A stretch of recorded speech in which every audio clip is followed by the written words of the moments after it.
So, yeah.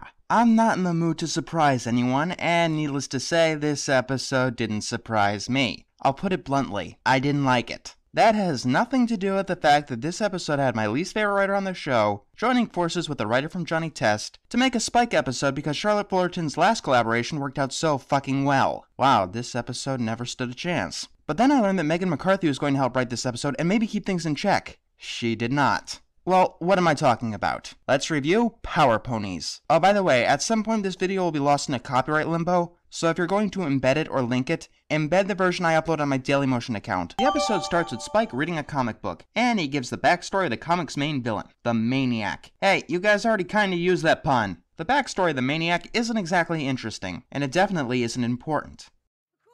The Maniac wouldn't have even known if Humdrum hadn't slipped up and told her all about it. The Power Pony's bumbling and totally useless sidekick. Exposition, rush it out ASAP. You know, it would be a lot more interesting if we actually saw all the comic panels as Spike was talking.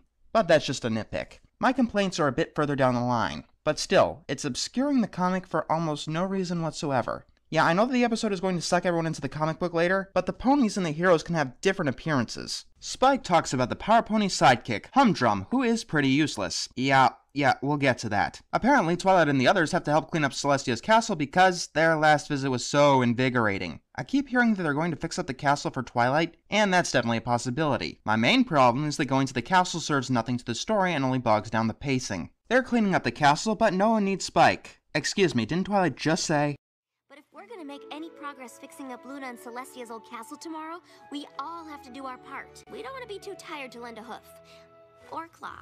Think through your dialogue. Twilight tries to get Spike to read his comic and talks about the sidekick saving the day. Spike says that he's only there for comic relief, and then he steps on a bucket, only for comic relief. You know, there's this thing called subtlety. It doesn't damage a story to use it sometimes. Spike goes to read his comic and finds that the last page is either missing or blank. He sees a message on the comic that happens to open a portal to it, because he bought it from an enchanted comic book store. Alright, here's a thought, just a little thought. The castle is filled with old knowledge and most likely old spells. Why couldn't a spell from the castle send him into the book? Without that, going to the castle is pointless, and having the comic book suck him in is just hand-waved. So the main six get sucked into the comic book in a segment that has more than just a passing resemblance to a dog and pony show, with some wonky filters over it. When they wake up, they find out that they're in Meritopolis, and the main six are the Power Ponies, and Spike is Humdrum. I'm going to call them by their actual names for convenience sake. Apparently the Maniac is stealing an orb from a museum. We'll talk about her in a bit. Actually, we won't because there's nothing to talk about. With her, what you see is what you get. We get a sequence that shows the main six getting used to their new powers. Pinkie has super speed. Applejack has a lasso that she doesn't know how to use. Question, why is she better with a lasso in the real world than she is when she gets super lasso powers? Twilight gets nerfed. Yep, because that's an upgrade. Alicorn Princess that can do all kinds of powerful magic can now just shoot beams. Are you sure that Spike is the one we're supposed to feel sorry for?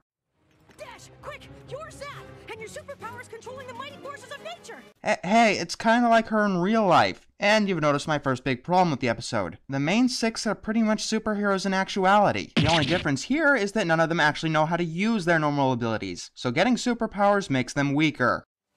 Lightning, not a tornado! Whoa, didn't see that coming.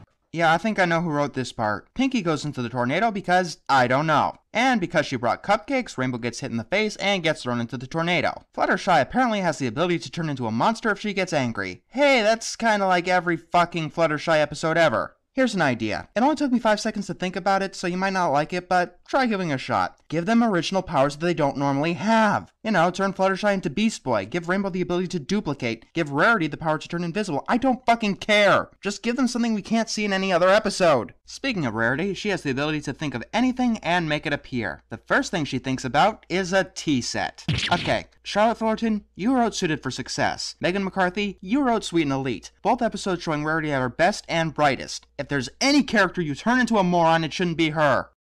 Well, this has been quite the main hair-raising experience. That's not even a pun! Spike takes the electro orb the Maniac was stealing and trips over his cape. Then he loses the orb. And all of now, he realizes that he's humdrum. I thought that he was supposed to be the least competent of the team. Yeah, this is a very common pitfall in episodes trying to give characters self-esteem, but a pitfall nonetheless. They make everyone around them a useless idiot who can't do shit for themselves. I mean, it's one thing if they don't understand their new powers, that they already have in reality. But to act completely stupid, like summoning a T-set or running into a tornado, then you've gone a bit too far. And this is my main problem with the episode. They hit every wrong point in trying to construct this plot. They don't need to make the main six incompetent. They could, with newfound powers, get overconfident, which would lead to their downfall, and have Spike still save them. That would reach the same conclusion, be more entertaining, and wouldn't reduce the main six to invalids. Let me get this straight.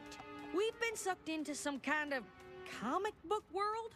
Technically, they're called graphic novels, and yes, we've established that. It took 7 minutes to get in here, and it was pretty obvious what was going on. We don't need the redundant dialogue. And now we've all got superpowers. Almost all of us have superpowers. Yeah, I mean, Twilight really got gypped here. Spike leads them to Maniac's hideout.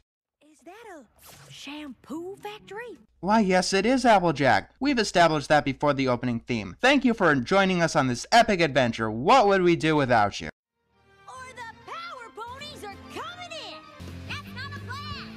Alright, it's starting to get old. Spike decides to hang back because, you know, Robin never did anything in Batman. The bad guys come out, and... Freeze ray! Snowballs. Yep, Question, why is Rarity instantly able to master a power she never had before, and yet Applejack, Twilight, and Rainbow are having trouble with powers that they've had all of their life? Can we get some consistency, please? Either they can all control their powers, or none of them can. You can't pick and choose like that. And Fluttershy is just as useless as Twilight in this battle because, take a guess. Can it be like something we've seen in so many other Fluttershy episodes? Yep, pretty much. The Maniac comes out and uses something called the Hairspray Ray of Doom, which paralyzes Rainbow. So what's the best thing you could do at a villain who could stop you in your tracks? Run right towards them, of course! Could you imagine if they did that during Dragonshy? Speaking of which, Fluttershy's defensiveness of her friends is completely gone. You see, if this were Dragonshy, this is where she'd hulk up. But she doesn't, so she gets sprayed too. Oh, humdrum. Why in all of Metropolis would I use the hairspray ray of doom on you? Fuck subtlety, am I right? What am I supposed to do? I'm useless. Yeah, Spike never does anything useful ever. That brings me to my next point. Wouldn't you think that Spike would have already learned this lesson? Fused with both of his exploits from Owl's Well that ends well, where he learned that he can't be replaced, and the Crystal Empire, where he was responsible for saving said empire. Congratulations, Power Ponies! You shall live just long enough to see me fire the instrument of your destruction! So now I'm in deep trouble. I mean, one more joke to this death ray, and somehow I managed to find cover in what does Baron von Rufus do?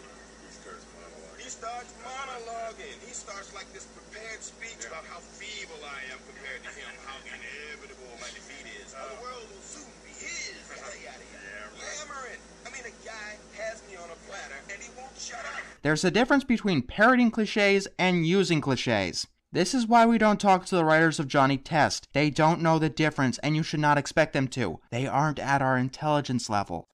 In our world, Spike, humdrum always comes through when we need him.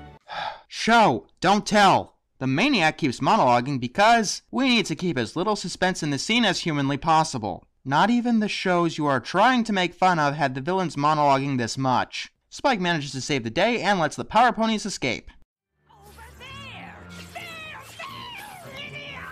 You know you have powers too, right? You're insane, not stupid. There's a difference. By the way, Rarity's superpowers are incredibly broken. I like it how the villain is just sitting there with her fully powered laser while her henchmen are getting their asses kicked and doing absolutely nothing. Fluttershy doesn't want to power up, but then the Maniac crushes a bug. This makes Fluttershy go crazy. Bravo, guys, you finally learned how to do a parody. The problem is, it's not a parody of superhero shows. It's a parody of Friendship is Magic. You guys are parodying yourself. That's not a good thing. The Maniac gets tied up because I don't know, and the main six get ejected from the comic book. Then the comic book disappears. Wow, that was pointless. You know, that's why I was glad that Daring Don't wasn't a dream or a fanfiction. It means that the episode actually had purpose. This episode doesn't. I mean, there was a golden opportunity for one of the keys to the chest to be in the comic. Twilight uses a spell to get them into the comic in order to retrieve it, and you actually have a purpose for this episode. But no, instead it can be as forgotten as Spike's comic that disappears because I don't know. This episode had a lot of potential, and there were many different places that they could have taken it, but they took it towards none of them. But that's not what bothers me.